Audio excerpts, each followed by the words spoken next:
Lakas, Bishop. Oras, Bishop Rudy Juan. Alas 8:12.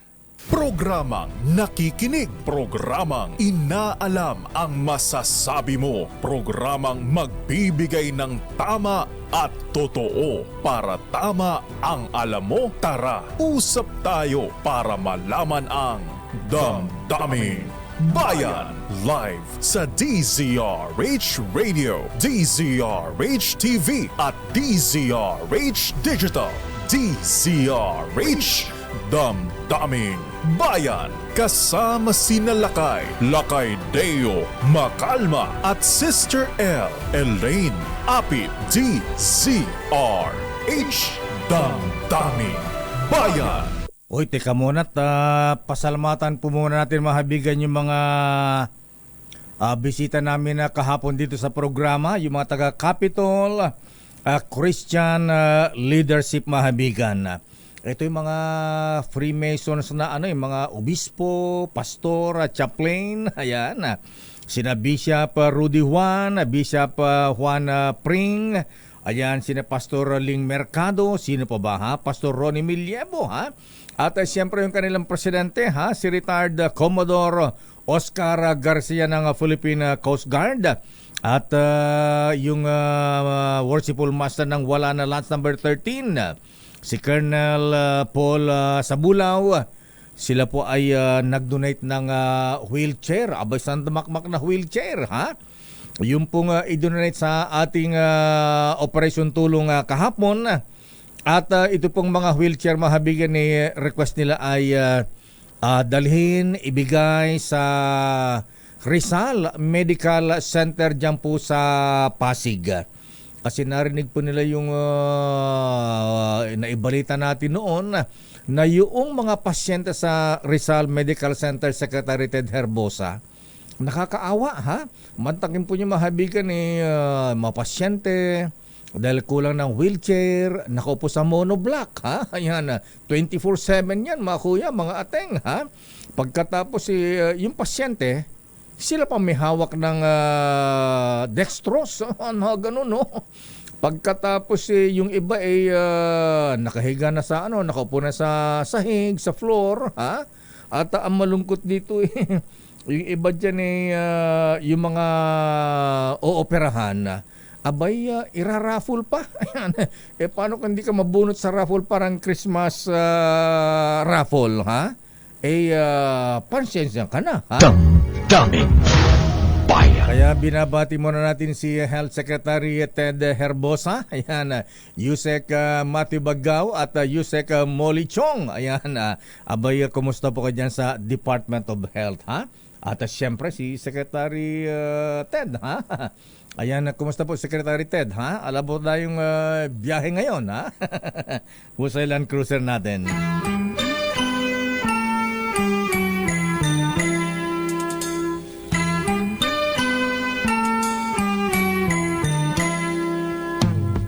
See the curtains hanging in the window in the evening on a Friday night. Little light is shining through the window, lets me know everything's alright. Summer breeze. Mainit ang panahon. Sana summer breeze ha, makes me feel fine, sabi nga Kaya lang hindi maganda, kaya ang tanong po ay kailan daw ibabalik ka? Ayan, maibabalik pa ang dating Pangulong Digong Duterte dito sa Pilipinas ha? Kakayanin ba ng petition ng writ of habeas corpus? Kaya lang sabi, moot and academic na dahil nasa the Netherlands na ang dating Pangulong Digong. Ayan. Kung may babalik pa, abay, abangan po natin. Kaya lang, astig din itong si Justice Secretary Boying Remulla, ha? Sabi kahapon, wala na. Done deal na. Sabing ganon, ha? Kaya ang mga lawyers na kakampi, kaibigan ng dating Pangulong Digong, abay, sila po ay patungo yun dyan sa the Netherlands. Nasa biyahe na ba kayo, Secretary, ha? At ang kasama yata sa team ha abay dating Solicitor General, dating Justice Secretary, abay dating Labor Secretary, ha? Dating Chairman. Ang pangalan po ay Silvestre Bebot Bello III. Kasama po si Attorney Darling Raul Lambino. Ayan. Kasi yung lawyer ni Pangulong Digong, si Secretary Bingbong, ayan, si Executive Secretary Bingbong Mejaldea, abay nasa ospital po, mahabigan, sumama ang pakiramdam kahapon, ha? Habang naghintay na makausap ang dating Pangulong Digong. Siguro si Soljan Menardo Guevara baka pwede na rin sumama doon, kaya alam po niyo mahabigan ni por delikadesa, ayan, si Soljan Menardo Guevara dating Justice Secretary kasi ni dating Pangulong Digong, kaya siya po ay hindi daw siya effective na maging abogado ng gobyerno bilang Solicitor General para idepensahan ang estado. Ayan, ang pamahalaan, maahensya ng pamahalaan. Kaya lang kung ganyan Soljan Guevara, ha? Abay siguro po wag niyo na hintayin na magdesisyon pa ang presidente. Ayan, sabi nga you cannot serve two masters at a time, ha? Mag-resign na lang po kayo. Sumama na kayo sa The Hague kina Secretary Silvestre Bello.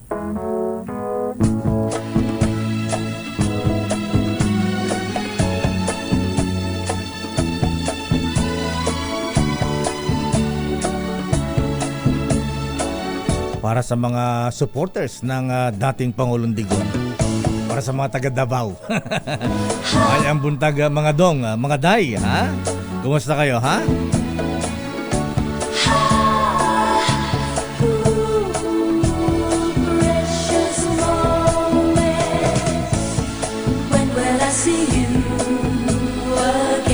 Yan po ang tanong, mga kuya, kung kailan makikita nila uli ang dating Pangulo at sabay may ibabalik sa Pilipinas.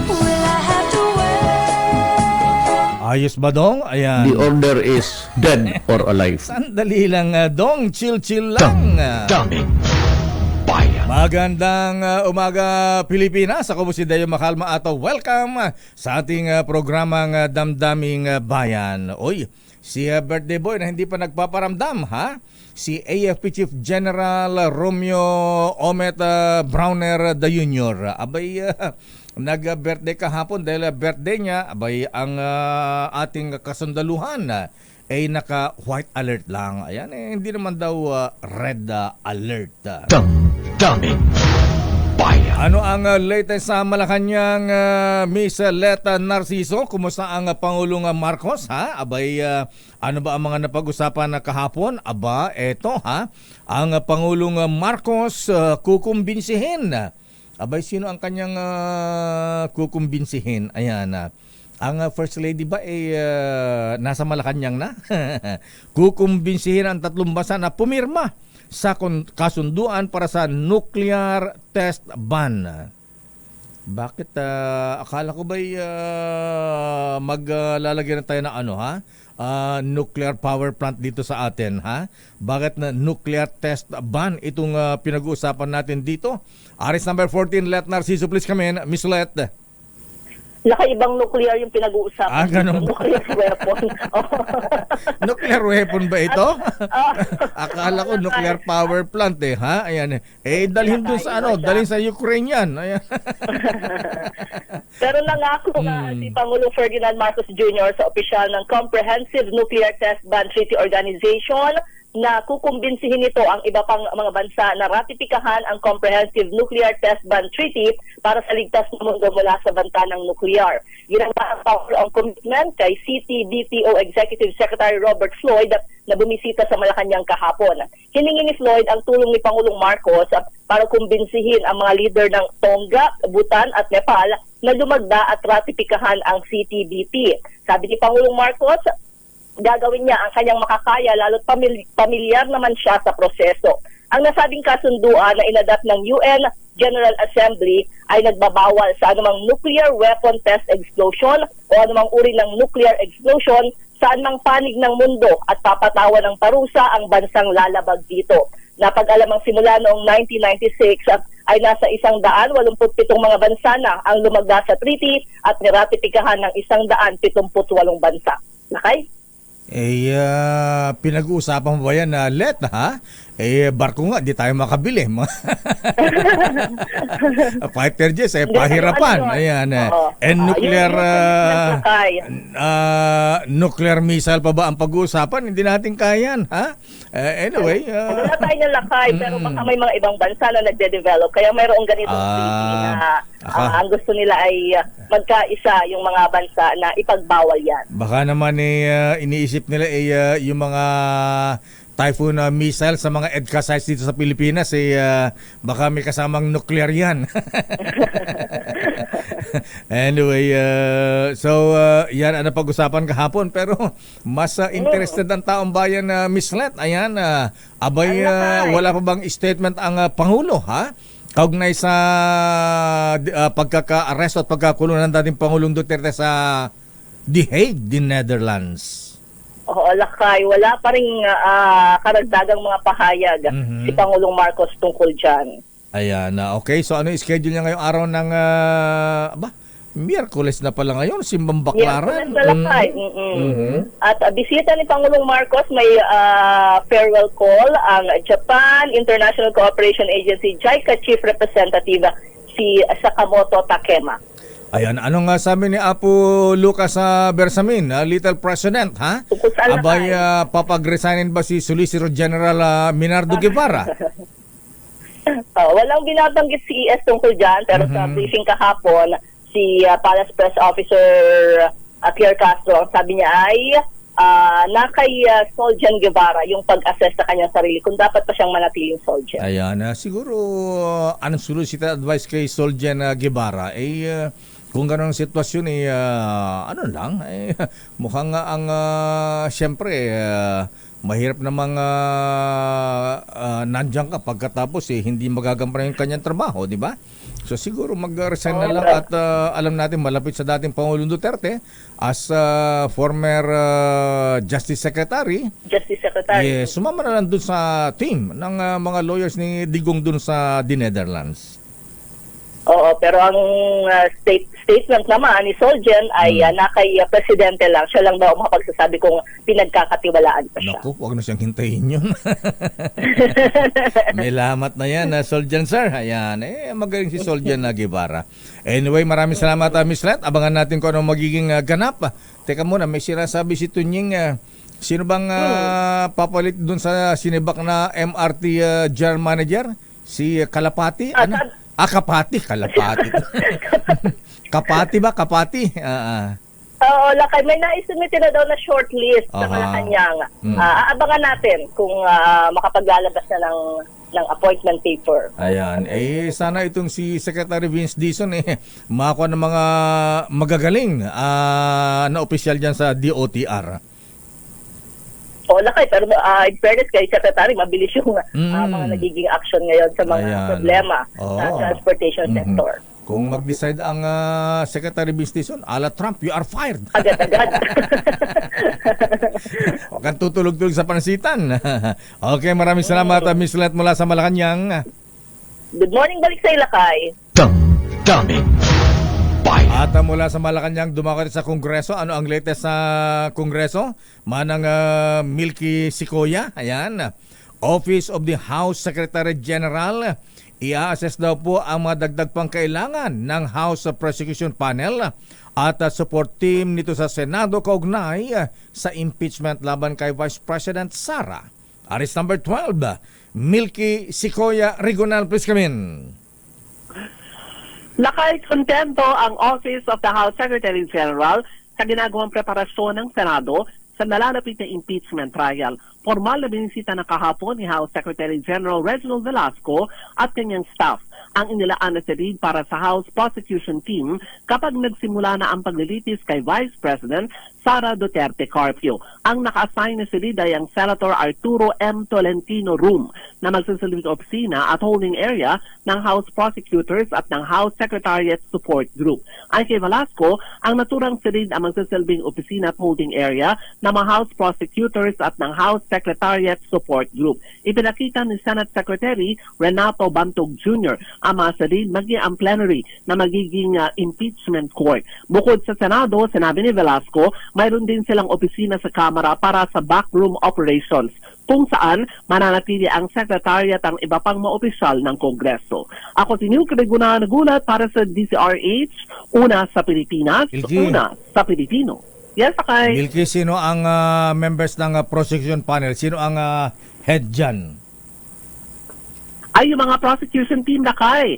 Pero wala pa silang tinatalaga talaga na pinaka-head. Pero ang sabi nga ay meron na daw silang mga designated assignment para sa pagsisimula ng impeachment trial. Ang House Prosecution Team ay sina Congressman Jervil Luistro, Romeo Acop, Ramon Rodrigo, Rog Gutierrez, Joel Chua, Angelo Gil Bongalon, Loreto Atcharon, Marcelo Libanan, Arnan Panaligan, Isabel Maria Zamora, Lawrence Defensor at Jonathan Keith Flores. Labing isa ito, Lakay. Dami nila, ano ha? Sobrang naman yata ang dami. Oo, 11, Lakay. At Ganon? 7 ang impeachment, articles of impeachment, pero meron na sila mga designated assignments sa ngayon, Lakay. Okay, maraming salamat, Manang Milky. Balik sa'yo, Lakay. Damdamin Bayan. Nako, ang mga miyembro ng Makabayan Black Mahabigan, ha?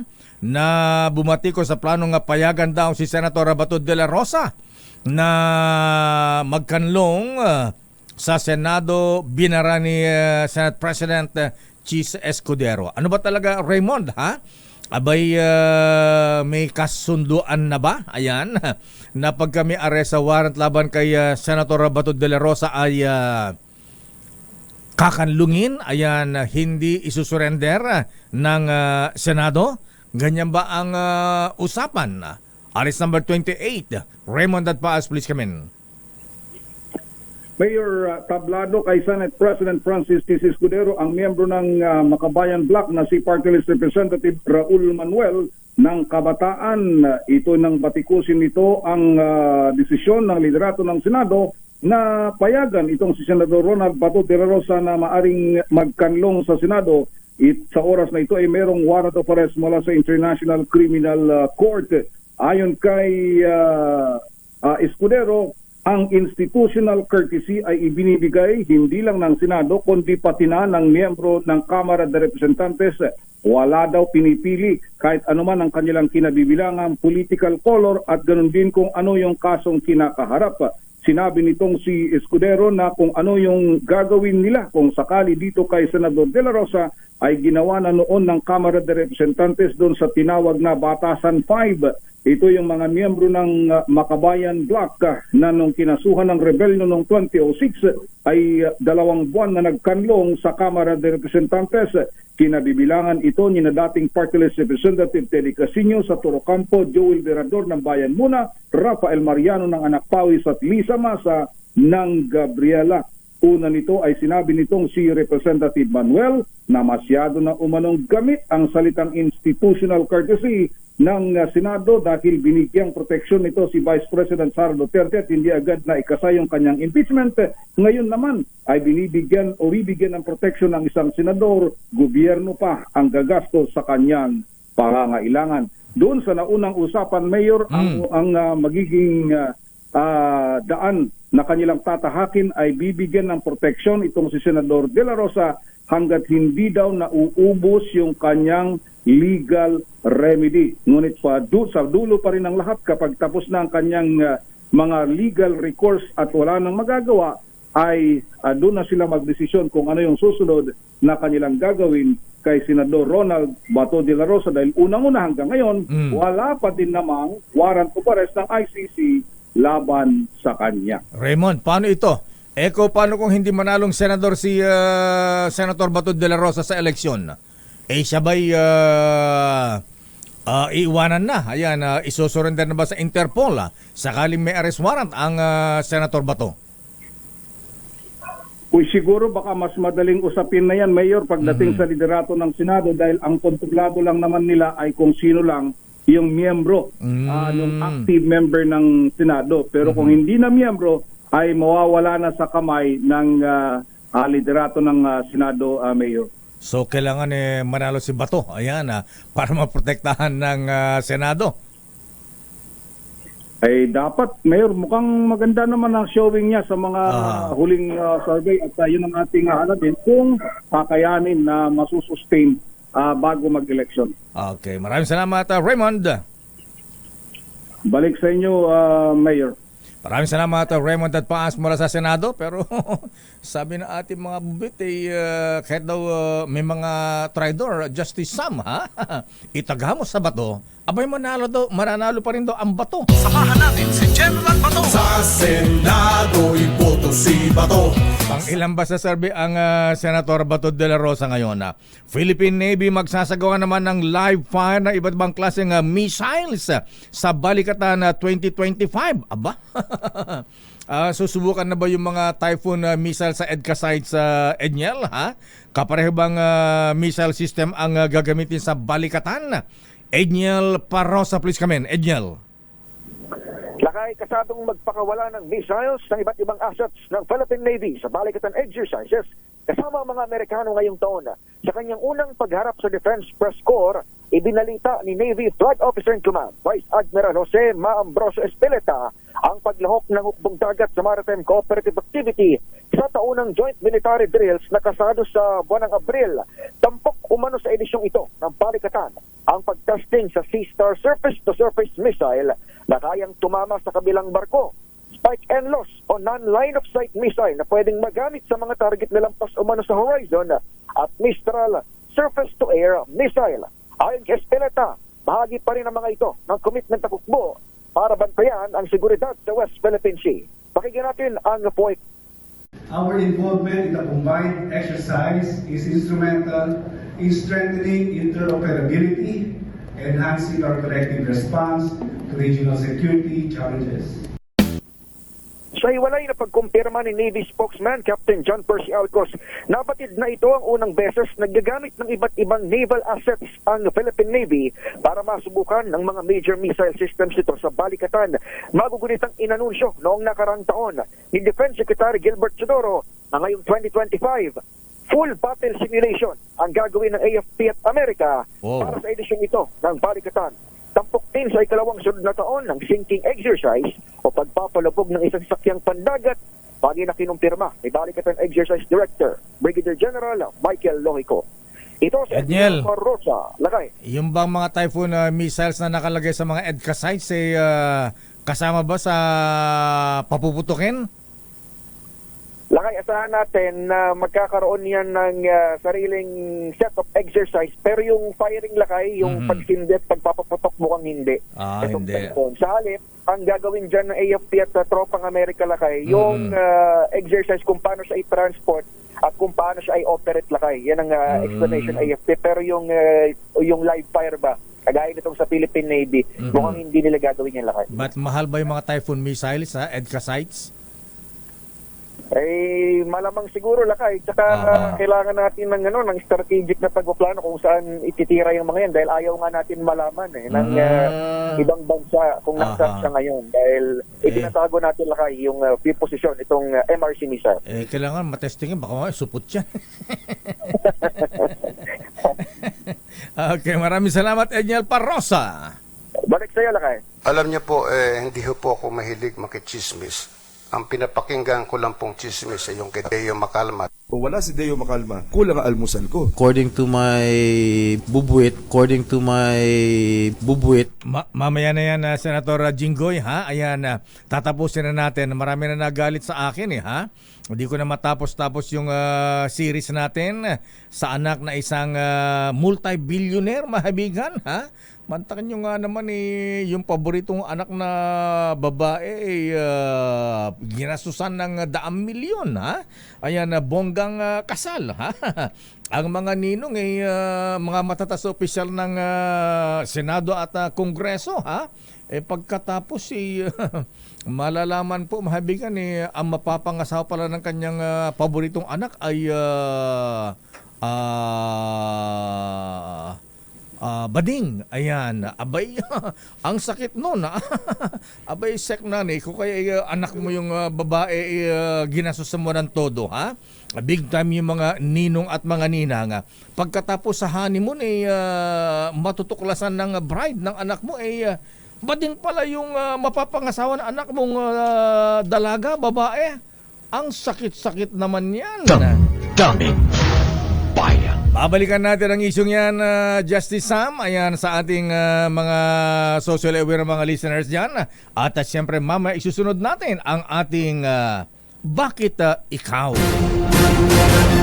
Kilalanin ang mga nagnanais maging lingkod bayan sa Bakit Ikaw? The DZRH Job Interview for 2025 Midterm Elections. Bakit andito ito? Dapat nasa Netherlands itong mamang ito, ha? Ayan. Abay, babalikan po natin yan, mga kuya, mga ateng. Oras sa Chief Justice Alex Jesmundo, ICJ. Kumusta po kayo? 8:38. Ang balitang ito, Bayan. Oras sa Sister L. It's 8:48 at good morning Lakay. Good morning sa lahat ng mga nanonood at nakikinig sa atin. Magandang umaga Pilipinas. Diyos marahay na aga sa mga taga Bicol region. Kala ko di na matatapos yung commercial natin. Sobrang haba Lakay patulog na nga tayo rito. Nakatatlong kwento na itong bisita natin. Boss, wag natin ikwento. May sinesabang sirena sa Albay.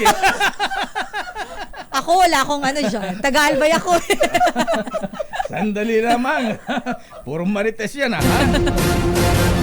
Kilalanin ang mga nagnanais maging lingkod bayan sa Bakit Ikaw? The DZRH Job Interview for 2025 Midterm Elections. Ayan na si Sir L. Wag na tayong diretsahan na tayo. Sino ba ang bisita natin ngayon? Aba. At ano ba ang gusto niyang mangyari? Bakit siya ang dapat iboto? Alamin natin Lakay mamaya ang kanyang kasagutan sa ating mga tanong at sa tanong ng ating mga kababayan. Pero ang atin pong aplikante ng masa, papasa kaya siya Lakay. Siya ay first nominee ng Aksyon Dapat Party List. Siya ay former Department of Agrarian Reform Secretary, former member ng GRP Panel for Peace Negotiation sa NDF, sa Office of the Presidential Advisor on Peace, Reconciliation and Unity. Dati din siyang Mayor Lakay ng Alaminos, Pangasinan, kung saan maraming bangus. Yung mga bangus kaya doon Lakay ngayon, hindi na nahihimatay. Saan yun? Sa Dagupan? Ay, Dagupan ba yun? Belen Fernandez. Ay, doon ba nahihimatay mga bangus? At former League of Cities of the Philippines Secretary General Lakay. Siya din ay Cabinet Officer for Regional Development at dating Presidential Advisor for Political Affairs. Napakahaba ng kanyang credential Lakay. Dati siyang kongresista Lakay sa Pangasinan at nag-aral ng political science at history dyan sa De La Salle University. Ang ating makakasama, former Congressman Hernani Braganza. Aba, lasalista pala ito. Good morning po, sir. Akala ko atinista ito, lasalista pala ito, ha? Yung misis ko. Ganun ba ang atinista? Ayan, nakasama ko rin ito Sister L. Ayan. Yes, Lakay. Wait lang, Lakay. Ayan, bakit? Pakibaba nga itong Greg, natatakpan yung gandang lalaki ni George Clooney ng Pangasinan. Ayan. Pilipinas. Pilipinas. Ayan, nakasama ko ito, nakasama ko rin ito Sister L. Yes, ayan, dyan sa Timog, ayan, hanggang di Netherlands, ayan. Okay. Saan sa Timog? Sa di Netherlands, sinabi ko Timog. Sabi mo sa Timog eh. Hindi, sabi ko The Hague, the Netherlands. Okay. Ayan. Good morning, boss. Ayan. Magandang umaga po. Magandang umaga po. Ating boss. Lakay. Ay, pakala po. Chairman, Lakay at saka kay Sister Good Stella. morning. Bumati ka muna, Kong, sa ating mga viewers and Secretary listeners. Nani Braganza. Ano bang convenient tawag natin sa kanya? Nani po, Kasi Nani. congressman siya, naging former secretary ng... Sanay ako secretary. Secretary Ayan, na lang. oo. Okay, secretary na lang. Actually, Lakay, gusto ko doon sana treasurer eh. Kaya lang secretary appointed. Mas maganda yung treasurer. Oo, di ba? Kontrolado mo lahat. Well, naimbag nga aldaw tayo amin apo, dita Pangasinan, dita Ilocos, kanti intero mga Pilipinas. Masantos siya, kabuasan. At si kayo namin, Pilipinas. Lakay, Sister Stella L, magandang umaga po. Good morning Good sa ating lahat morning. po. Ayan, talaga namang talagang sira sa niyang alisin mo nga yung ano mo yung Sa salamin mo revés. sa taas. Ayan. Palagi ko naiiwan manong senior citizen na ako eh.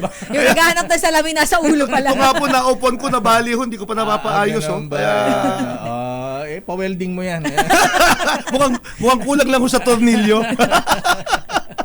Anyway, Congressman Secretary Nani, ayan na. Alam po nyo, ang daming problema yan ng ating gobyerno, lalo sa ating mga magsasaka. Ayan na. Ay, siyempre, ikaw katulad din namin mga probinsyano. Yes. Ayan, probinsyano itong si Sister L. Ayan, taga Bulubundukin dito ng Albay. Yes, Ayan, oo. Parating nalulugi na ating mga magsasaka tuwing anihan. Ayan, yung iba naman, pagka maganda ang ani, mababa ang presyo. Kaya yung produkto, katulad ng kamatis, itinatapon na lang. 3 piso, 1 kilo sa farm gate. Ayan, kayo ay nasa aksyon na dapat party list. Ayan na. At ang sinusulo nyo ay agrikultura. Ano ang dapat gawin natin dyan, Secretary Nani Braganza, sir? Well, unang-una po, Lakay, Sister Stella, alam nyo sa Pilipinas ho, napapamana ang kayamanan, napapamana rin ho ang kahirapan. Doon po sa binanggit nyo ho, yung mga sektor ng agrikultura, sila ho yung pinakamahirap sa ating bansa. Lalong-lalo na yung mga ordinaryong magsasaka. Totoo po yan.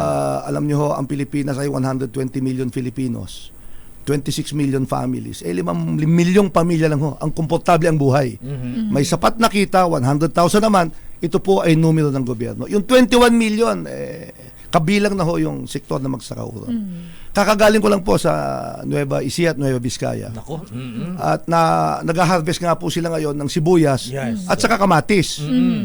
Ang farm gate price ho ngayon ng sibuyas ay more or less below 100 pesos. Okay. Pero dumating sa punto na sa Manila 800 pesos per kilo. Di ba? Yung kamatis ho ngayon, ang farm gate 3 piso. So, ipinamimigay na lang ho, in fact tinatapon na lang. Oo, 3 piso eh. Ang sinasabi ho nila, kakulangan ng suporta ng gobyerno. Yun ang pangunahing problema ho nila. Masyadong mahal yung mga fertilizer. Wala, in fact, factory ng fertilizer sa Pilipinas. Problema ng patubig, kawalan ng bodega. At higit po sa lahat, kawalan ng kapital. So, hindi pa ho nag-uumpisa yung pagsasaka. Baon na ho sa utang eh. Kaya nga, ang dulo ho nun, yung magsasaka, naging magsasako na lang. Di ba? Ito po yung isang nalaman ko ron, itong Department of Agriculture namigay ng libreng tanim na sibuyas. Medyo patuliso yung sibuyas eh. So ano ibig sabihin pagka matulis? Samantalang ang nakasanayan ng mga Pilipino, yung pabilog. Pabilog na sibuyas. Ang problema ho nila, tinanggap nila yung tinanim nila, nire-reject ho ng mga cold storages. So, sintonado yung programa ng DA at ng mga magsasaka sa baba. Lalong nagiging kawawa yung ating mga magsasaka. Mababa ho ang kanilang kita. Wow. Marami sa kanila hindi na po nakapagtapos ng kolehiyo. Ano ho? Hindi yung mga magsasaka hindi idol ng mga anak eh. Totoo po yan. Kasi wala nang gusto magsaka. Di ba? Tsaka ang mga magulang na magsasaka mismo ang nagsasabi, mag-aral ka anak. Para hindi ka matulad sa amin. Na magsasaka na mahirap. Kaya ang sinasabi ho namin, komportabling buhay para sa ordinaryong pamilyang Pilipino sa aksyon dapat at matinong paggogobyerno. Di ba? So katulad po sa edukasyon, dapat mabigyan ng sapat na edukasyon yung kabataan, lalo na ho yung anak ng mga mahirap nating kababayan. Ang problema sa Pilipinas, at any given time, 25 million po naka-enroll mula grade 1 hanggang college. 5 million na ho nagtatapos ng kolehiyo. 5 million. Wow. So kung ang diploma mo, ang basihan ng kita mo, kabuhayan mo, kinabukasan mo, semplang, tumba ka na. Di ba? So dito po sa Pilipinas, makikita ko natin, maraming OFWs. Opo. Kasi yung job qualification nila, sa dami ng ganong job, sa kakulangan ng trabaho sa Pilipinas, nag-abroad. Totoo po yan. At any given time, 8 to 9 million yung migrants and immigrants. Yung sa migrants tayo mag-usap. Sila yung binabansagan nating hero ngayon ng ating makabagong bayani. Mga makabayong bayani. Pero sila yung pinagkaitan ng edukasyon, kalusugan at pabahay dito sa Pilipinas. Marami sila anak na magsasaka. Di ba? Na nag-abroad. So in other words, ang pangarap lang naman nila kaya nag-abroad para makapagpaaral ng anak. Pag may na-hospital na sa pamilya, kayang tustusan, o di kaya magkaroon ng sariling bahay, komportabling buhay. Okay, sa ganitong sitwasyon na Secretary Nani Braganza, sir, alam po ninyo may mga perennial problem ito, ha? Pero sino ang dapat tumugon dito? Kailangan ba natin ng panibagong batas o kailangan implementation lamang sa Executive Department? Well, unang-una po yung ating gobyerno, ngayon 6.3 trillion yung budget po natin. So ang tanong palagi, magkano po yung para sa agriculture? Magkano po yung para sa DepEd at CHED? Magkano po yung para sa public hospitals natin? Magkano po yung para sa pabahay? Ang nangyari po sa budget po natin nawindang We now have a budget that is an election budget. It is not a developmental budget. Election budget Di ba? So naniniwala ka election budget, mga ayuda-ayuda na yan, ha? Well, ako po hindi po ako kontra sa ayuda Kaya lang yung gusto po namin sana na tulong sa mga magsasaka, bigyan mo ng diskwento pag bumili ng abono o ng fertilizer. Di ba? Bigyan mo ng diskwento para bumili ng gasolina. Di ba? Kasi pag tinulungan mo yung magsasaka, posible na pag naibaba yung gastusin sa pagsasaka, bumabaho yung presyo. Ganon din yung transport sector. Bigyan mo ng diskwento sa gasolina, posibleng bumaba yung pamasahe. Kaysa yung ayuda ng pangampanya, diretso nga sa tao, nakakatulong panandalian. Ang sinasabi namin, yung tulong sa mga sektor na nangangailangan na gumanda ang buhay, pangkalahatan yung epekto Ayan na. Sec Nani, pagdating naman po agrikultura na pag-uusapan natin at ang mga magsasaka, kabilang din po sa problema natin yung mga hanggang ngayon sa mga smuggling, hoarding, at wala naman pong nakukulong, walang napaparusahan. Sa inyo po, sa Action Dapat Party List, ano po kaya ang magagawa natin tulong para yung mga ganito po ay masawata, matigil na dahil lang nagsasuffer po yung mga mamimili at yung atin pong magsasaka. At maparusahan yung mga maparusahan yun po yung mga makakapalang muka. Matitigas ang panga. Well, unang-una ang dapat mong protektahan sa agricultural sector, dalawa yung sektor ng magsasaka at yung namimili ng produkto ng magsasaka. Ang problema dito 100. Ang farm gate price. Sa kanan mo, 800. Kanino napunta yung 700? Di ba? Yung unang tanong, kawalan ng proteksyon sa magsasaka yun. Yung pangalawa, ang Pilipinas kasi, net importer ng mga agricultural products. Yung mga produkto, yung mga hayop na pwedeng itanim dito, palakihin dito, binibili na natin sa labas Manok, baka, baboy. Sabihin mo na. So, may mga legitimate importers. Yung pangatlo, yung smuggler. Yan dalawang yan ang pumapatay ng presyo. Totoo po yan. Ng mga lokal na produkto. Ngayon, ang problema ng gobyerno kasi natin, hindi katulad ng ibang bansa, nagpatanim ng sibuyas, kapag ubos na yung sibuyas at saka lang papapasukin yung imported. Tama. Di ba? Yes, opo. Yung smuggler, smuggler kahit anong oras, dahil may kakuntsaba sa gobyerno, nilalabas yung produkto, patay yung presyo ng ating mga produkto ng pang-agrikultura dito. So, in other words, yung binabanggit natin na problema ng gobyerno yun ngayon, pag hindi mo sinawata, ang kawawa, yung magsasaka. Kaya nga lubog sa utang Opo. Di ba? So, it's a matter of government. Sabi ko namin sa Action Dapat, political will. Yan. At we have to reinvent governance in the Philippines. Kailangan imbentohin Hindi lang doon sa pang 5 milyon, pang 21 milyon o para sa lahat. Lalong-lalo na yung mga nangangailangan ng tulong na 21 milyon na pamilya. So, anong solusyon dyan? Magpakulong ng mga opisyal ng gobyernong...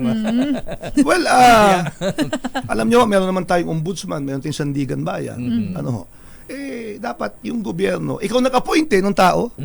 So you're partly responsible. Command responsibility ang tawag mo ron kung in-appoint mong tao, nagkataon na hindi maganda yung trabaho, magdanakaw, di tanggalin mo. Huwag mo lang tanggalin, kasuhan mo para makita ng taong bayan na seryoso ka sa paninilbihan. At ikulong.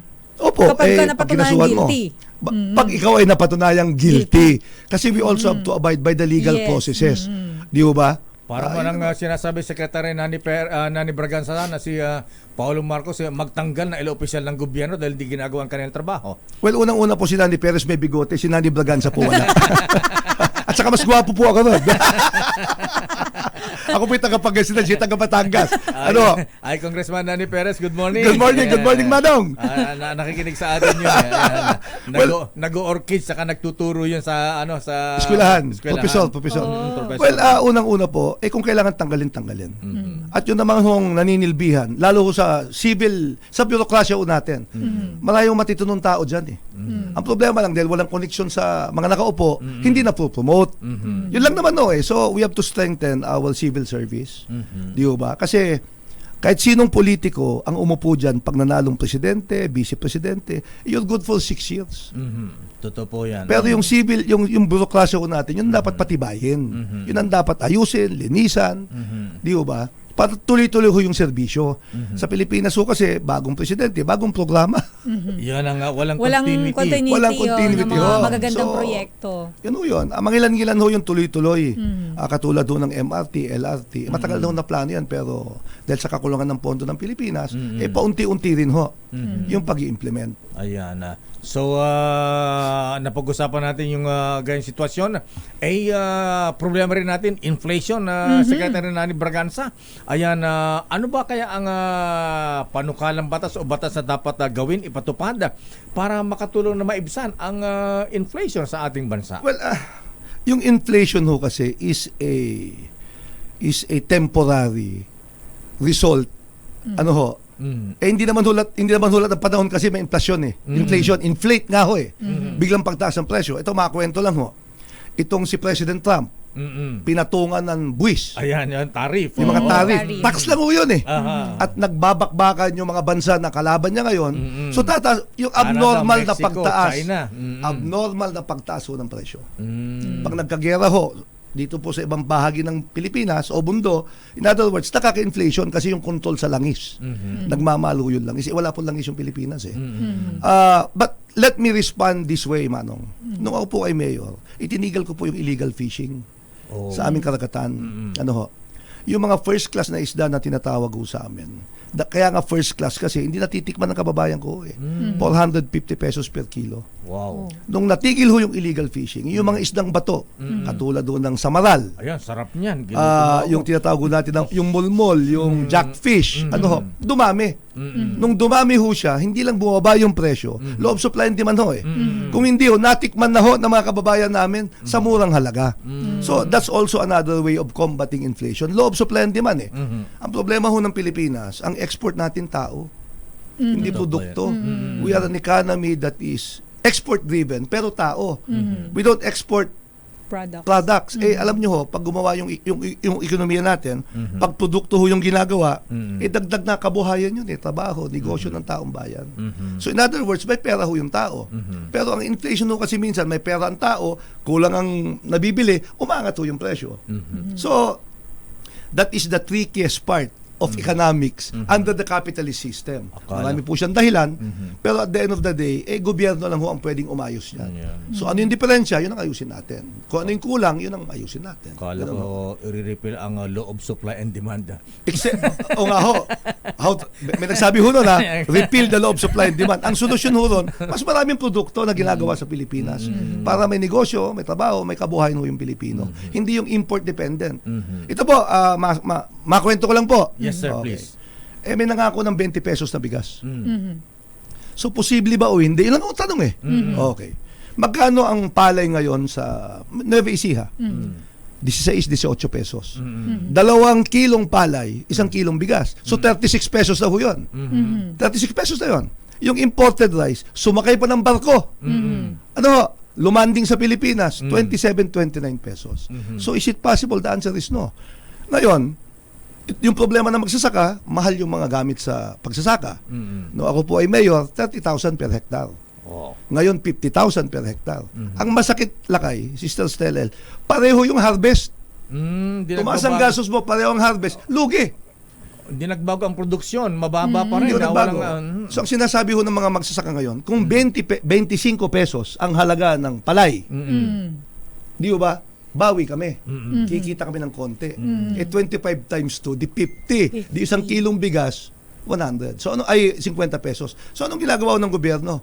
Nilulunod natin yung merkado ng mga imported na bigas. So nagkakaroon ng abnormal na pricing. Again, ang kumita yung importer, yung smuggler, lugmok sa kahirapan ho yung magsasaka. Yan ang malungkot. Tsaka, Yun ho yung nangyayari. So again, gobyerno ho yun Gobyerno ho yun. At saka isa pa, may mga pangakong ayuda sa mga farmers. Hinihiling ng mga farmers, babaan ang presyo ng abono at saka pestisidyo. Ang taas-taas, Secretary Nani Braganza, sir. Yun nga po, kaya ang sinasabi ho namin, dapat ang ayuda sa mga magsasaka, yung magpapababa ng gastos ho nila. Di ba? Pwede ba Saka siya pampatas ng produksyon. parang senior citizen. Magsasaka ka 20% discount, 40% discount. Di ba? Sa mga gamit mo sa pagsaka. Bababa nga po yung gasto sa pagsasaka. Sabi ko nga po, posibleng bumaba din yung presyo ng pagkain. So makikinabang lahat. Hindi lang ho yung mga kakampi ng mga politiko na pinili ho yung bibigyan ng pasensya ka na boss ayaw kong banggitin Ayuda. yung mga pangalan ng party list Aha. Kasi kami action dapat, number 26. Sila mga pangalan nila puro Ano ayuda, Aha. 4 piece. Hindi, mga kaibigan ko po to. Mga galing ho sila. Aha. Kaya mas naalala ho ng tao. Ayan, oo nga Kaya ako nakiusap sa iyo, boss. Salamat sa interview to para baka sakali marinig naman yung plataforma Ayan yung ng action dapat. Kaya nga namin na kayo inimbitahan din para marinig din ang hinaing ng mga taga-probinsya. Ayan, yung may kailangan aksyon. So ang kailangan natin, Secretary ni Braganza, isa pa, kayo po ay naging, ito naman, kayo ay naging Agrarian Reform Secretary. Kumusta po ang mga lupang ipinamahagi sa ating mga magsasaka? Yan ba ay nanatili pa sa ating mga farmers o yan ba ay naibenta na, naisanla na o napabayaan na? Kasi kulang nga ang ayuda sa ating mga farmers. Totoo po yun. Unang-una po, nung ako ay secretary, 2 taon po binigyan po ako ng target ni Pangulong Arroyo ng 100,000 hectares a year. Nagawa po natin yun. So we were able to distribute. In fact, na 200,000 but 230,000 hectares. So nagawa ho natin yun.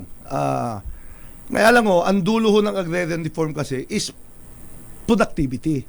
Kaya lang sa amin, ang sukatan ng isang matagumpay na programa, ang tanong, tumaas ba yung kita ng magsasaka?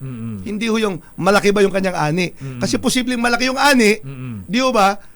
Maliit naman ho yung kita. Yun lang. So, yun ho yung dapat yung basihan ho nun. So, in other words, at ang agrarian reform po, constitutionally mandated to address the problems of inequity. Yung hindi pagkapantay-pantay. Dito po sa Pilipinas, may mga tao, hindi ko naman po minamasama, na kayang bumili ng relo, halagang 5 milyon, 10 milyon, 15 milyones, naka Lamborghini, naka Porsche. Pero may mga kababayan ho tayo na hindi kumakain 3 beses ang araw. Totoo So, yan. malaki ho yung agwat ng mayaman at mahirap sa Pilipinas. Sa action dapat, gusto ko namin palitin yon. So, ang sinasabi po namin, equal opportunity sa pagninegosyo. Huwag natin piliin kung lalaki, babae, matanda, bata, may kapansanan o walang kapansanan. Pagandahin ho natin yung mga pulisya para dumami ho ang negosyo. Pag dumami ho ang negosyo, lalaki rin ang pondo ng mga munisipyo kasi hindi rin balanse ho kasi. So yung unang inequity, yung pondo ng syudad at saka pondo ng munisipyo. Yung pangalawa ho is equal access to services. Ibig sabihin, kalusugan, edukasyon, pabahay. Yung primary tatlo Di ba? Tapos, walang diskriminasyon. Ano ho? Nakakalungkot minsan na mas matalino yung babae, mas mataas ang pinag-aralan, pero patriarchal tayo, lalaki yung binibigyan natin ng magandang pwesto. Yung mga ganun ho, walang diskriminasyon. It doesn't matter kung gender, sex, basta ang mahalaga yung kwalifikasyon. Di ba? Kaya in that sense, mahalaga ho yung edukasyon sa Pilipinas. So ito yung mga bagay na ina-address. So kaya ang sinasabi ho namin, ang dulo ho nito, komportableng buhay at matinong paggogobyerno. Ipatupad lang ho natin yung saligang batas. Hindi dapat magkakaproblema sa Pilipinas. Ipatupad lang ang batas, so hindi na kailangan ng mga bagong batas. May patupad lang. Unang-una marami ho. Pangalawa, kailangan amyendahan ang mga maraming batas. Ipatupad yung maraming batas, amyendahan yung ibang batas kasi yung luma na ho kasi. Hindi pa tayo pinapanganak, nandyan na ho yung batas na yan. Di ba? Yung pangatlo ho, dapat maka-adjust yung ating gobyerno sa teknolohiya. Tingnan nyo, nung pandemya. O di ho ba? Akala ko makakatipid ho ako lalong nagastusan ako yung mga bata nasa bahay palitawag ho sa internet, sa internet, delivery, di ho ba? Pangalawa, i-modernize natin yung ating bürokrasya. Ito po mga kwento lang. Yung Alaminos, ako yung nag-mayor, inayos ko yung bürokrasya Okay. Ibig sabihin, kung ikaw ay kumukuha ng bagong permit, kung dati 1 linggo, ngayon, 1 araw, 1 oras na lang. Ba, dapat. Yung kumukuha ng bagong business permit, renewal ho yun Imbis na 2 linggo o 1 linggo, 2 araw na lang o 2 oras na lang. Kasi ang prinsipyo namin, ba't mo papahirapan yung taong nagpapasweldo sa'yo? Di ba taxpayers money? Di ba sila nagpapasweldo tapos papipilahin mo, paghihintayin mo? Di ba? Mali naman ho yun. Totoo po yan. Mag-imbita tayo ng mga investors tapos pahirapan mo. Tapos hihingan mo pa ng malaking... Magtatayo lang ng bako, kailan pa ng barangay permit. Tapos yung iba nangihingi pa ng lagay. Oo. Totoo po yun. Yung iba dyan, gusto makisosyo, laway lang ang puhunan. Kaya nga po, ang bawi po nila sa amin nung ako'y nag-mayor ng 3 terms sa Alaminos, nagtayo po ako ng State University. Binili namin yung lupa, tinayo namin yung building, ipinasa po namin sa Pangasinan State University. So marami na akong college graduate ngayon. Hindi lamang po sa Alaminos, kundi buong Western Pangasinan. Anong eskwelahan ninyo? Pangasinan State University ho. Akala ko Braganza State University. Hindi po, meron ho kami dati. Hindi ko po ginagawa yun. Yung mukha ko, nandun sa sasakyan, o yung pangalan ko. Hindi po style yun. Hindi ko style yun. So siguro, Secretary, kailangan natin na parang sa Florida, itong si DeSantis sa USA, meron silang Department of Government Efficiency. Siguro meron din tayo ng ganyan, tinitingnan kung efficient ba itong departamentong ito, at saka sabi natin para mga estudyante na grade-gradean natin mga cabinet secretaries, mga opisyal, kung sila ba ay NPA na, non-performing asset na, Ayan. O nupanangan alisto. Ano, no? Nupanangan alisto.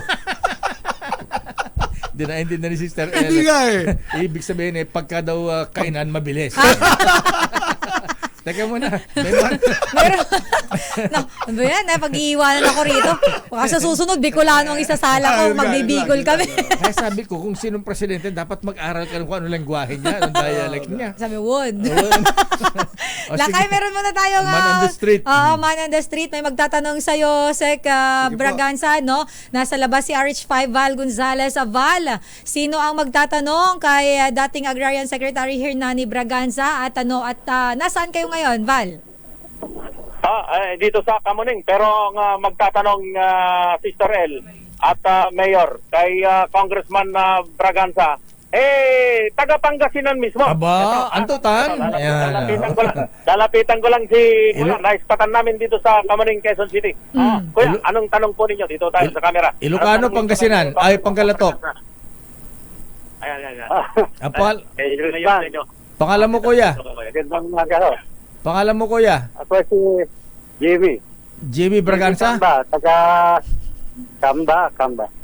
Jimmy Kamba. Ano ka po? Ilocano o Panggalatok?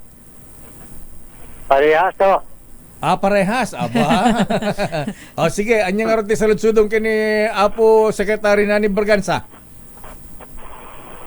Ay, palusod sa kanya na, may tulong na, kadagiti manalon dita, isa si Manabas. Translate mo yan, Lakay. Latin yan, Latin. I-translate mo yan, Lakay. Pagka daw nanalo si Congressman Nani Braganza bilang kinatawan na action dapat party list, ano daw ang tulong na magagawa niya sa mga farmers? Okay. Siyempre, probinsyano. Oo nga po. Well, unang-una po ng Congressman, yung Kamba kasing apelyido, marami yan sa Alaminos at saka sa Bani. Kung hindi po ako nagkakamali, yung 2 bayan na yan sa 1st District. Nung ako po ay congressman, irrigation projects yung ginagawa natin. We built about 50 irrigation projects na kung saan ang napatubigan ay humigit kumulang mga 800-900 hectares. Wow. So isa yun. Pangalawa, inuna ko po yung mga tulay that connects barangays. Kasi kahit magandang kalsada, kung walang tulay, so accessibility, hindi lang ho farm to market road, kundi rin ho yung mga tulay. Pangatlo, na ako'y mayor, dinevelop po namin yung seed growing sa Alaminos. Seed growing. Kasi binibili namin sa labas, kami ho nag-produce. May mga magsasaka ho kami na yumaman daw dahil ho dito. Pangatlo ho, sinubsidize ho namin yung mga seeds, padanim. Sinubsidize ho namin yung mga pataba. At pumasok ko kami sa organic farming, balance fertilization. Lahat po ito para maibabalang ho yung gastusin na magsasaka. Ano ho? Ang isang problema ho kasi sa Pilipinas, dahil devolve ho yung Department of Agriculture, alam na natin na kulang ang bigas sa Pilipinas. Wala naman hong mandato yung mga local government kung ilan ang quota mo na i-produce para ma-meet yung target. So dapat medyo may quota. Kotahan mo kami. O Alamino, 1,000 kaban ka. Ihahabulin ho namin 1,000. Hindi ho eh. Kung kulang, mag-import tayo. Boss, 9 na taon akong mayor, 2 terms na congressman. Yun ho eh. Walang quota. Kasi kung local production walang kita Pagka importasyon, may komisyon. At saka hindi ka mabibilad sa araw, hindi mapuputikan yung paa mo. Di ho ba? Sa pagsasaka hindi ho ganoon Kaya ako po'y naniniwala sa tanong ho ni Manong na unang-una sabi ko nga ho, diskwento sa pagbili ng pataba, diskwento sa gasolina, modernizasyon ng ating sektor ng agrikultura para competitive ho yung ating mga magsasaka, tumaas ang kanilang kita, at syempre yung mga post-harvest facilities, bodega, cold storages, di ho ba? Para may control yung magsasaka sa kanyang produkto. Hindi ho kontrolado na nagpautang sa kanya. Kaya nga sabi ko nga ho kung wala lahat ito, yung magsasakang Pilipino, sa dulo, magsasako na lang. Ayan na, Manong Jimmy, nasumbatan ni Apo Nani Braganza, sa lutsod mo nga rod. Maraming salamat sa iyo, Mayor. May isa pa akong tanong, Mayor. Abang, ginanahan si Kuya Jimmy. Sige. Hindi na po ako binata, Manong. May asawa na po ako. Dati, Mayor. Darsong nga rod. Nakatiti may tulong dagiti manalon dita nga dagiti awan ti mausap ng ang baling ka din ako like kami suda ti pagtalon da. Opo, ang tanong niya yung mga farmers daw kalabaw ang ginagamit kailangan mechanized na, kailangan tractor. Kaya nga po yung sabi ko po kay Sister Stella, kailangan natin i-modernize yung ating pagsasaka para maging competitive tayo, maging efficient ho tayo, at mabawasan yung nasasayang. Ito example lang ho yung pag gumamit ka ng hayop sa pagsasaka, una matagal. Pangalawa, mababaw ho yung bungkal. Ayan, totoo yan. Pag ikaw ay nagtanim, di ba?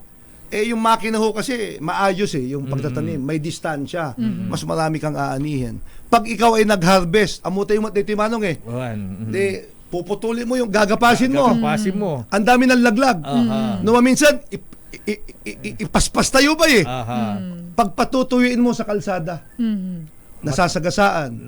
Pag umambon, habulan kayo ng palay mo Di ba? So these are post-harvest facilities.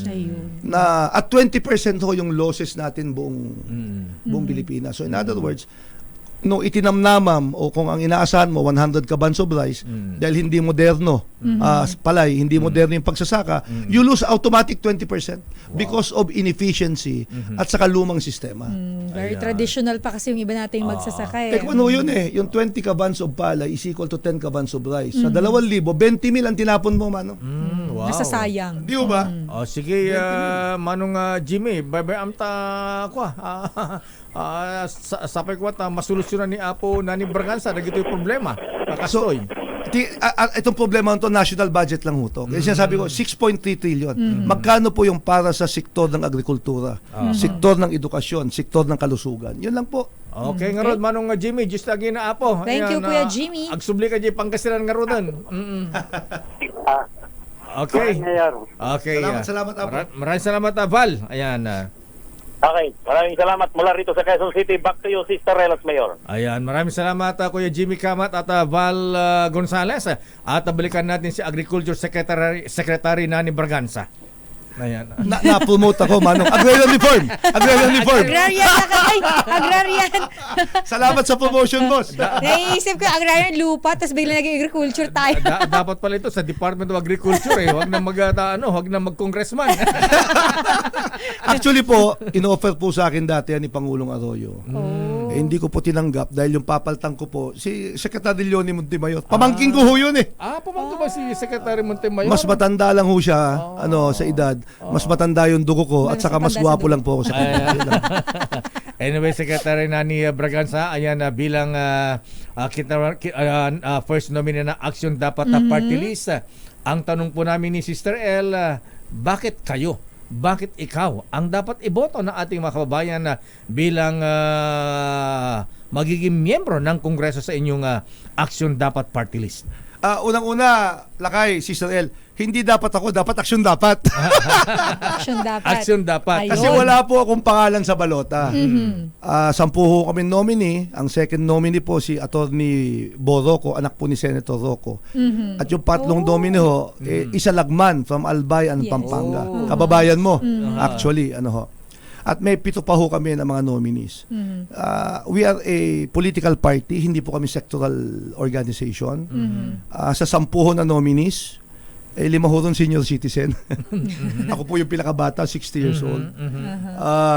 Pangalawa ho, 3 ang PWD, people with disabilities. 2 po kababaihan.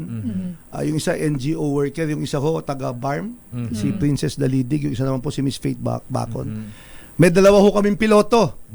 Piloto ho. Si Atty. Bo, isa pilot. Si Glenn Rabadon, isa pilot. Kala ko Gibo Chodoro na. Meron ho kami youth leader, si Raps Calona. So, kompleto naman ho. So, hindi kami sectoral party, we're a political party that will fight for unang-una yung sektor na magsasaka, mangingisda o agrikultura, sektor ng mga people with disabilities, transportation sector, boss. Problema ho natin tong busway dito sa Manila. Marami na pag-iwanan ho lalong-lalo ho yung mga PWDs. Inaudit nga ho ng mga PWD kasi yung isang leader ho nila, leader ho namin. So sinamahan ho namin sila, umakyat doon sa Mount Kamuning. Yung flyover na, nawala na yata yun. Nandun pa ba? Wala na yata. Hindi ako napupunta. Meron po yung Mount Kamuning at saka Mount Camyas. Hirap na hirap po yung mga persons with disabilities, senior citizen, buntis, o may dalang bata. So yun ho yun. Pangalawa, napag-iwanan sila. Nagmahal ho yung pamasahe. Kasi yung mga prangkisa ng mga bus, pinutol 3. So 3 beses kang sasakay. Parang taxi, 3 flag down. So napabahalo ng mga 30 pesos a day. Para sa mga ordinaryong manggagawa ho na nagtatrabaho, magastos ho yun. Hindi naging komportable yung biyahe. Kasi nasa silong ho ng MRT. Boss, walang banyo ron ha. Walang banyo yon. Pag-akyat mo pa lang, hindi mo na kailangan mag-gym. Yan, pawis na pawis ka na. Boss, kung na-emergency ka, 1 or 2, delikado. Nako. Dati ho kasi curbside yun sa curbside may sidewalk. The safest place for a commuter is the sidewalk. Totoo po yan, dapat. Sidewalk. Ang problema dahil nilagay mo sa gitna, medyo nagkakaproblema yung mga negosyo sa kanan at kaliwa. Kasi naubos yung tao. Ay, tama. Pero so ano ang advocacy po, Congressman Nani Braganza, ang Action Dapat Party List? So again, ang battle cry ho namin, komportabling buhay para sa mga pamilya, ordinaryong pamilyang Pilipino sa pamamagitan ho ng matinong paggogobyerno. Kami po ay lalaban, kami po ang magiging CCTV nyo sa Kongreso. Bubusisiin ho namin yung budget. Ipaglalaban ho namin yung mga pulisiya na tutulong dun sa 21 million. Paano suportahan yung 5 million na pamilya na may sapat na kita. Pero ang inaasahan po natin sa kanila, magtayo pa ng maraming negosyo para mas maraming trabaho. Di ba? Mga programa ng gobyerno na kailangan suportan katulad ho ng PhilHealth, dapat hindi binabawasan ng pondo yan. Kasi dapat universal healthcare. Di ba? Ayan. Programa ho ng pabahay, kalikasan at siyempre ho kapayapaan. Oo nga pala, ito yung peace negotiator ito. Nakasama ko sa DRP panel nung peace negotiation sa CPP, NPNDF sa The Hague na biglang kinansela ng dating Pangulong Duterte. Sayang ho. Actually, Manong, napapirma natin si Joe Masiso na umuwi. Ano ba? At natapos po natin yung Comprehensive Agreement for Social Economic Reforms. Sayang lang ho talaga. Ayan. Anyway, sa ibang pagkakataon, pag-usapan natin yan na Secretary Congressman Nani Braganza, sir.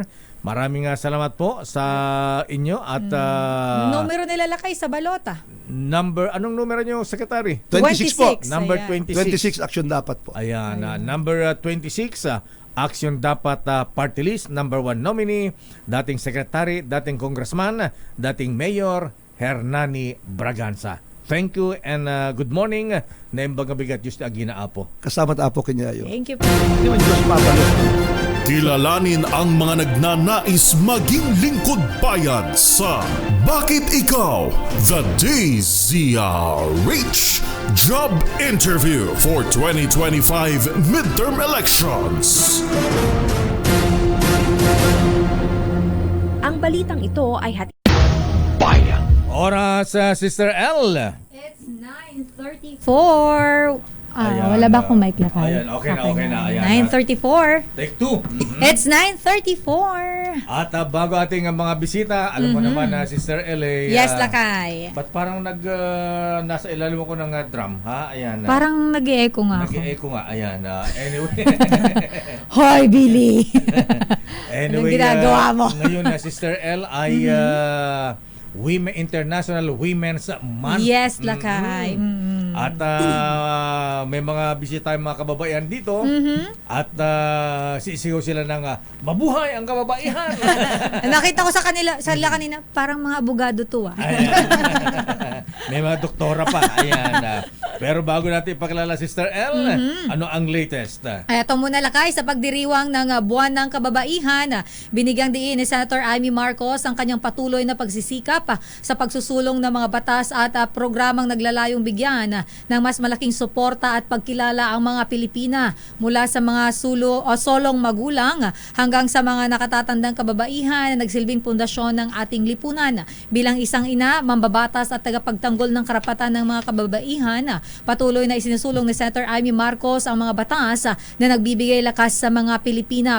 Pinangunahan niya ang Expanded Solo Parents Welfare Act o RA 11861 na nagbibigay ng mas maraming benepisyo sa mahigit na 14 million na solo parents o 95% nito ay mga kababaihan. Damdamin Bayan. Samantala, higit na makinabang naman ang mga pasahero, tsuper at consumers sa isusulong ng LPGMA Party List na mabalik sa gobyerno ang regulasyon sa mga produktong petrolyo maging ang pagtanggal sa excise tax. Sa nga rin na makabalik sa Kongreso, kumpiyansa ang LPGMA Party List sa pahunan ni Congressman Arnel T. na ma-regulate ito ang presyo ng petrolyo.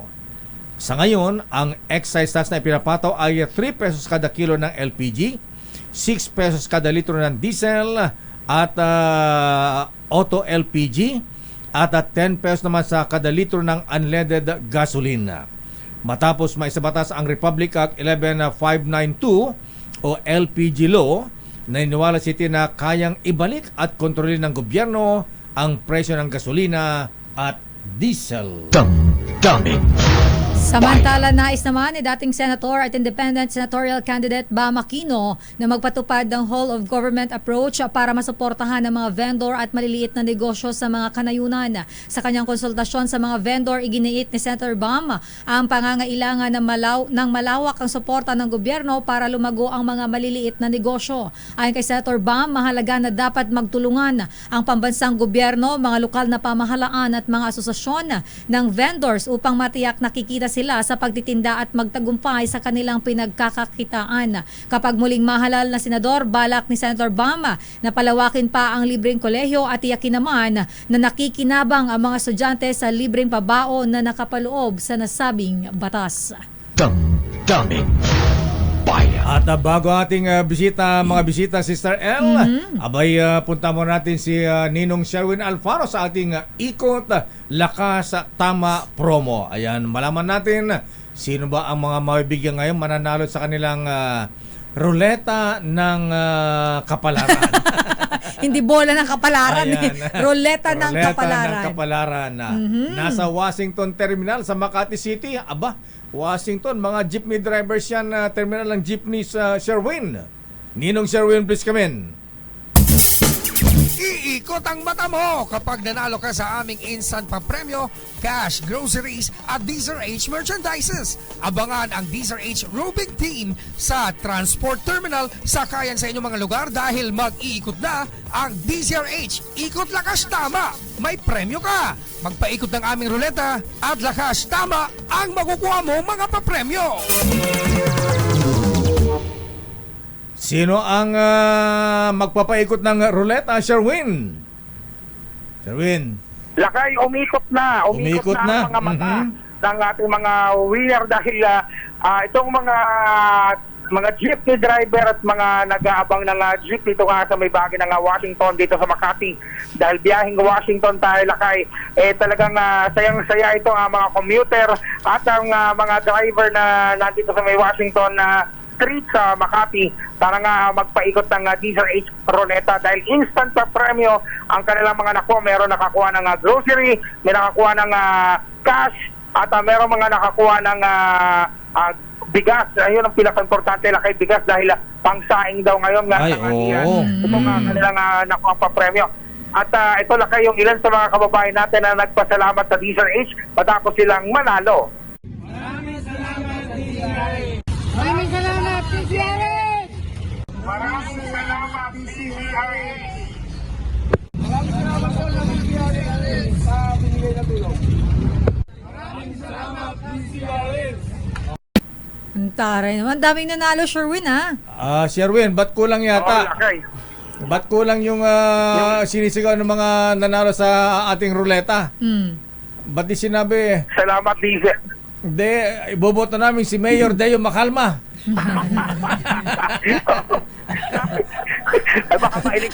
Ayuda pala ni Mayor.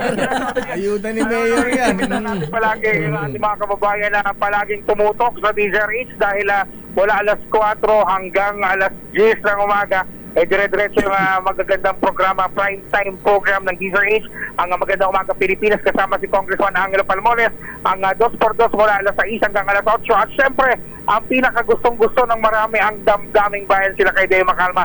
Lakay nakatune in ngayon sa Facebook page na Diesel H at inaabangan yung mga mukha nila ng mga ikot na ruleta at mga nanalo. Ito nga sa ating Ikot Lakas Tama promo dito live pa rin sa bahagi ng Washington dito sa Makati City. Para sa Teka, Sherwin, number 6, yes, para maabangan ka, saan daw bukas? Oo. Lakay nako, mag-abang po yung mga taga-Nasugbu, Batangas. Bakit ka sa Nasugbu? Napakalayo naman pupuntahan mo. Bakit hindi ka sa Tanauan? Subukan natin tikman yung kanilang tulingan dyan. Ayun, sarap yun. Sinain. Sarap na tuman. Yung may katae. Sarap. Yung may katae talaga. Yun ang inaabangan natin na matikman yung tulingan na may katae. Ay, sarap yan. Kaya naman, guys, manalo ng instant premyo mula sa Diesel H. Lagi tumutok sa Diesel H.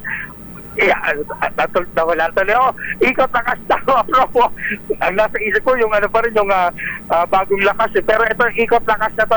Ikot Lakas Tama promo. At isa din ang Diesel H kauna-una sa Pilipinas. Stars number 6, Sherwin Battle para Diesel H. Una sa Pilipinas.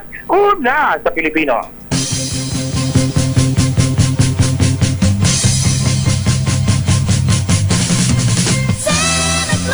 Maraming salamat, Santa Claus ng Bayan, Nino ng Bayan, Sherwin Alfaro sa ating Ikot Lakas sa Tama promo. Uy, walang talo doon, Lakay, sa ruleta na yun, ha? Lahat doon may uuwi kayo. Cash, bigas, grocery. Meron pa doon gamot sa ubo. Ayan. Wala bang bokya doon? Sponsor ng Unilab yung gamot doon, Lakay. Anong cup syrup yun? Yung cup syrup, Lakay, kailangan ko yan, Sherwin, inuubo ko. At ngayon, Justice Sam. Alam niyo po, hindi po ako mahilig makichismis. Ang pinapakinggan ko lang pong chismis ay yung kay Deo Macalma. Kung wala si Deo Macalma, kulang ang almusal ko. According to my bubuit. Anong sabi ng bubuit mo, Senator Jinggoy? Itong mga bisita natin, si Sel, natetenis yata kasi on cam sila, ha? Live, ayan. Libangin mo natin sila ng konti bago natin sila kausapin, ha? Chichismisan mo muna.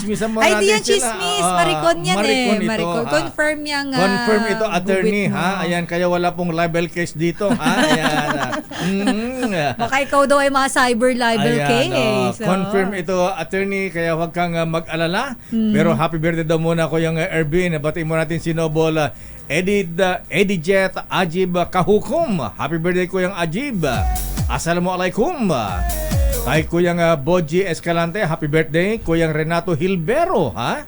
Kuyang Noya Balite at Conrado Mendoza ng Tipas sa Tagig. Binabati ni Don Raffles. At advance happy birthday kay Congressman Ador Plato. Oh, Ay, Kong. advance happy birthday, Kong. Wala ba tayong chicharon dyan? Nako, Lakay, alam mo naman yan, very generous. For Ay, sure, sinabi mo. may pakain yan. At kanina, si Ana Banana Gomez Elizalde. Ayan. Bakit may Lizalde? Mustisa. Castilaloy. Ay, Ronald Pascua Apo, naragsak nga panagkasangay. At si Attorney Ruben Casibang Jr. ng Bureau of Immigration. At ayon na sa ating bubita mga ateng, binabati mo natin yung mga taga Soroptimist. Excuse me po. Soroptimist International of Tanawan. Oh, nandito sila ngayon lang mga kasama natin. Ayan, pero ayon na sa ating bubita, Attorney Ana Marie Ferrer, alam niyo ba, Attorney, na meron bang liability? Pwede bang humingi ng danyos dito, Attorney? Dahil itong anak na isang Chinese billionaire, abay nagpakasal. Ayan, ikinasal sa isang hotel dito sa Metro Manila, ha? Bongga yung kasal, ha? Ayan, abay yung sa hotel na lamang, sa reception na lamang, ay umaabot ng halos 100 milyon. O bigla sila na sabi, ikaw ba naman dalawang ballroom dalawang ballroom yung kwarto. Kasi 1,000 yung guests. At ayan po ay sa Marriott Hotel. Nabanggit mo na yung hotel. Akala ko ba hindi mo babanggitin yung hotel? Ba't mo binanggit? Ayan. At ayon na sa ating bubit, abay meron pang regalong Rolls Royce at Ferrari. Kaya naman pala itinago ang pagkatao. At ang mga ninong ay bigatin, ha? Senate President, ayan, House Speaker. Pagkatapos ilang senador, ilang congressman. Meron pang cabinet secretary, Sister El. Nakita natin sa mga pictures yan, Lakay. At eto ang malungkot, Attorney Ana Marie Ferrer. Abay, nung matapos na ang reception, ayan, bonggang-bongga, honeymoon na. Ayan. Eto na, ha? Abay, nagulat si bride. Ba't ang tagal-tagal, hindi puwapasok sa kanilang kwarto itong si groom? Abay, siyempre,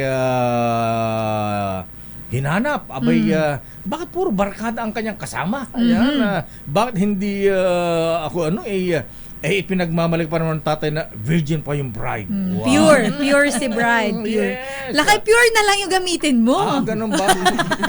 Ganun ba yun? Oo, pure na lang. Pure gold? Baka singilin tayo. Ganun ba? Sige. Kita mo, tuwan-tuwa na sila. Wala na nervyos nila. Ayon na sa ating bubit mga ateng. Ayan, ating Lenin Estrada, Ruta Estrada at Daryl Castro. Ba't si Doktora Juna Velasco, ha? Ayan. Asan ka, Doktora, ha? At ayon na sa ating bubit, abay nung hinanap si groom yung mister, abay nandun sa kabilang kwarto. Hinanap ni Mrs. Kinatok ayaw buksan. Mabuti na lamang at meron siyang card.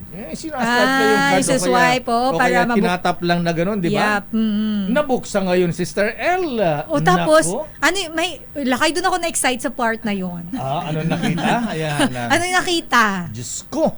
Nakita si groom, ayan, kasama ang isang abay. Wow. Groomsman. Groomsman. Dahil isa lang pala. Ayan. Iba ang hinanimon ni groom. Oh my God, Lakay, totoo? Parang caught in the act. Yes, oo. Anong ginagawa? Abay, inunang makipag-honeymoon. Talaga lang. Akala ko nandun sila sa isang room kasama ang groomsmen. Hindi. Silang dalawa na lang. Oh my God. Akala ko alam ko ng buong kwento, hindi pa pala. So, yun ang nangyari. So, parang binagsakan ng mundo itong si bride. makita na ang Tsaka ang kanyang sakit nun, Lakay. first night.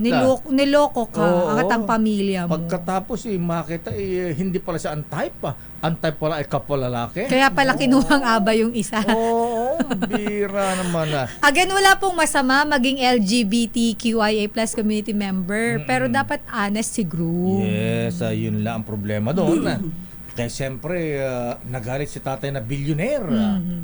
Ipawalang bisa ang kasal.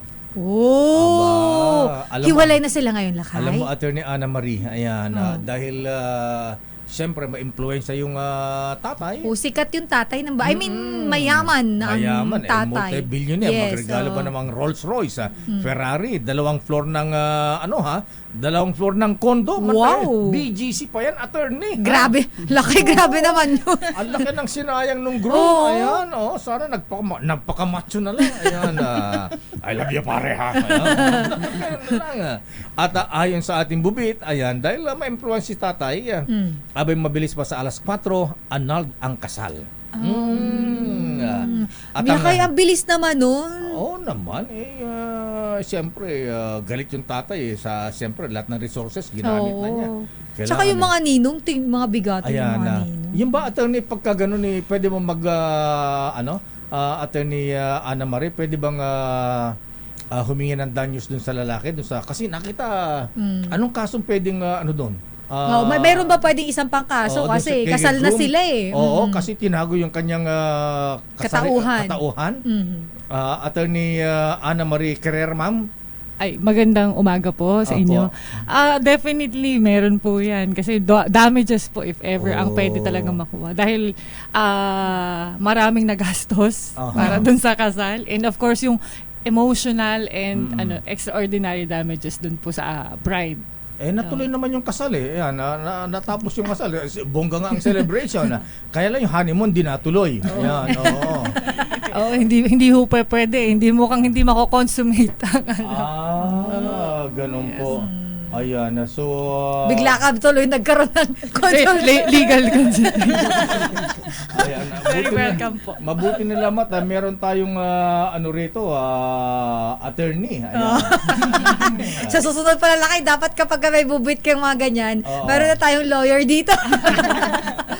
Para po protected. Diretso payo na doon sa mga sa mga nabibiktima ng mga ganyan. Kaya nga sabi ng iba, I went to your wedding, although I was dreading the thought of losing. Nawindang yung mga ninong, ang bira naman.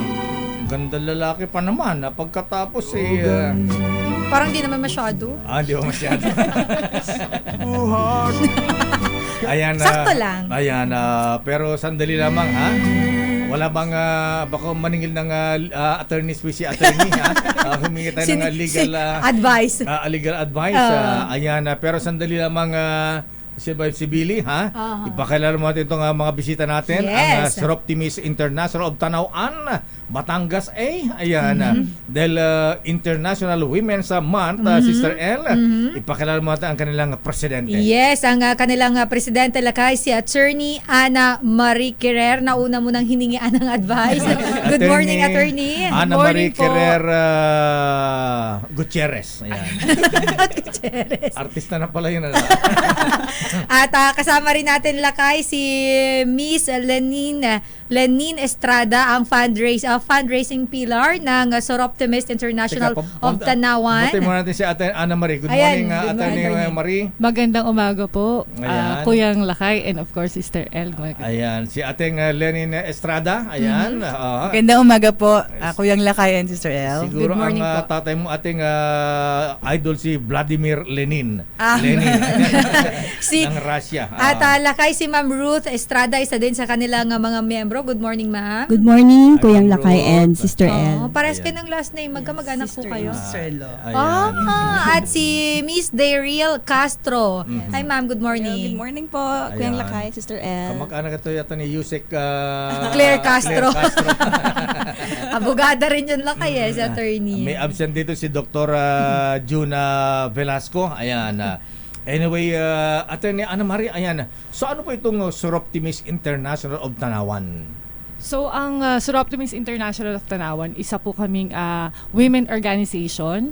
So this is actually an international organization under Suroptimis International of the Americas. So sa Philippines po, we have the Suroptimis International Philippines Region na headed po ng aming governor, si Governor Marvic Paras. So ang layunin po ng aming organization is to provide skills and training and access to education sa mga kababaihan. Lalo na po doon sa mga in need or yung mga naging biktima ng violence or mga solo parents po. Yun po ang isa sa aming to empower, of course, ang ating mga kababaihan. Women empowerment. Yes, women empowerment po. Napakaganda ng organization na ito. Aside po sa mga programa ngayon, ano pa po yung ginagawa ng Suroptimis International, Attorney Ana Maria? Apo. Bali po, ang mga programas po ng Suroptimis International is, nabanggit ko yung pagbibigay ng access to education. So, ito po ay programa na nagbibigay ng either financial grant or mga skills or training sa mga kababaihan. And isa po sa mga proyekto na pinagmamalaking namin under dito po is yung Project Lakbay. So, sa amin pong bayan sa Tanawan, opo, meron po kami dong isang sitio na actually accessible sa paglalakad sa bundok or through sa Taal Lake. Meron po, opo. So, ang mga bata po doon, ang access po nila is yung ganung mode of transportation. So, lakad or dun sa bangka. Kaya lang po, ang lakad po dun is 1.5 hours. Wow, haba. So, ang ginawa po ng aming grupo, nung term po ng aming immediate past president, Pres Lorena Castillo, is nagbigay po kami, naghanap po kami ng funds para magbigay po ng isang passenger boat. Para po dun sa mga bata. Kasi instead na po na maglakad sila ng 1.5 hours, so 10 to 15 minutes na lang po through the boat. So, subsidize po yung bayad ng mga bata. Kasi marami pong hindi nag-avail ng boat ride kasi ang mahal. Parang medyo hirap po sa buhay. So, instead na ibayad dun sa maglalakad na lang, na pambaon na lang po nila. Akala ka, Attorney Ana Maria, bini sila ng jet ski. Hindi po siya. Speedboat. So, through partnership po doon sa sitio Mahabang Buhangin in Buot National High School, yun po, nagkaroon po kami ng ganung programa. So, halos 100 plus students po yung nakakasakay doon na walang binabayad dahil din po nabigyan kami ng grant ng Suroptimis International of the Americas para i-subsidize yung gas noong bangka po. Wala na pong binabayaran ngayon yung mga estudyante. Nako, ating Lenin Estrada, ikaw pala ang fundraising pillar dito. Paano nyo kayo nangangalap ng pondo rito? Ayan, para bang sa mga mason, may mga pag-golf tournament na ganyan, fundraising. Paano man ang fundraising po ninyo, Mama Lenin? Ano po, kami po ay non-profit and non-stock corporation. Na registered po kami sa Securities and Exchange Commission. Tapos yung pondo po namin galing sa mga mababait at galanting members namin, friends and benefactors. And para matustusan po yung fund namin, gumagawa kami ng fundraising katulad ng golf tournament nga po sinabi nyo. Tapos yung nito lang pong nakaraang nagpa-block screening kami. Wow. Movie block screening, movie screening po. Movie screening, ayan. So, enough na po yun para natususan namin ng mga aming scholars at yung iba pa naming programs. Ayan. Okay. Si Mama Ruth Estrada, ayan na. Ano po may mga ibang programa ng Suroptimis International of Tanawan? Yes po. So aside po dun sa nabanggit na ng aking mga ka-Suroptimis, meron po kaming tinatawag na Suroptimis Go Green Program. So this year po, Go Green Program. So this year po, in addition dun sa pagbibigay namin ng scholarship sa mga kababaihan, bilang sa pangunguna po ng aming governor na si Governor Marvic Paras, sa Suroptimis Philippines Region, pinahahalagahan din po namin yung pagkalinga sa ating kalikasan. Kasi alam naman po natin na very rampant yung ating global warming, climate change, and dahil na rin po yan sa mga deforestations, pollutions, and yung pag-overuse po ng ating mga natural resources. So bilang mga Soroptomists, itinalaga po namin ang aming mga sarili para maging environmental stewards. So paano po ginagawa yon? We advocate yung tree planting, even mangroves po, nagpa-plant din po kami. And also we promote organic farming and urban gardening.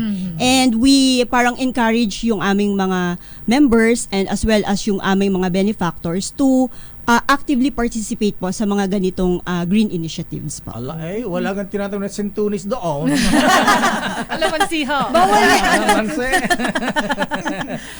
Pero bago lang tanungin si Ma'am Daryl Castro kung ano pa ang mga programa ng Soroptimist, alamin mo ang report mula kay Edniel Parosa. Yes, Lakay, dahil kung maalala nyo kahapon, nandito rin Lakay, yung mga bishop, sino-sino ba yung mga guest natin kahapon? Mga obispo, sina Bishop Rudy Juan, Bishop Juan Pring, Commodore Oscar Garcia, Reverend Victor De Ocampo at si Colonel Paul Sabulaw ng Wala na Last number 13. Sila ay nag-donate ng wheelchairs dito at sabi, i-donate daw natin, ipadala sa Rizal Medical Center. At dahil dyan Lakay, nakarating na nga dyan sa Rizal Medical Center yung mga wheelchair na kanilang dinonate. At nandyan si RH52, Edniel Parosa. Edniel Parosa. Ito na, Lakay, mukhang may kasama si Edniel, representative. Lakay at Sister Ed, pasensya na dito tayo inabutan ng tawag ng ere. Pero nandito tayo ngayon sa Rizal Medical Center sa Pasig City kung saan official nang na-turn over Lakay sa pamamagitan ng DZRH Operation Tulong. Itong 10 wheelchairs initially mula sa Capital Christian Leadership and wala na Lodge. Wala na lodge. Correct, Lakay. Kanina, nagkaroon tayo ng bahagyang picture taking lamang. Pero kasama natin ngayon, ang isa doon sa mga representante ng Rizal Medical Center, si Dr. Tisha Briola. Siya ang in charge sa Pediatric Toxicology ng RMC. Ma'am, like sa DZRH, with Dr. Deo Makalma, kumusta ho itong ating situation muna siguro sa ospital?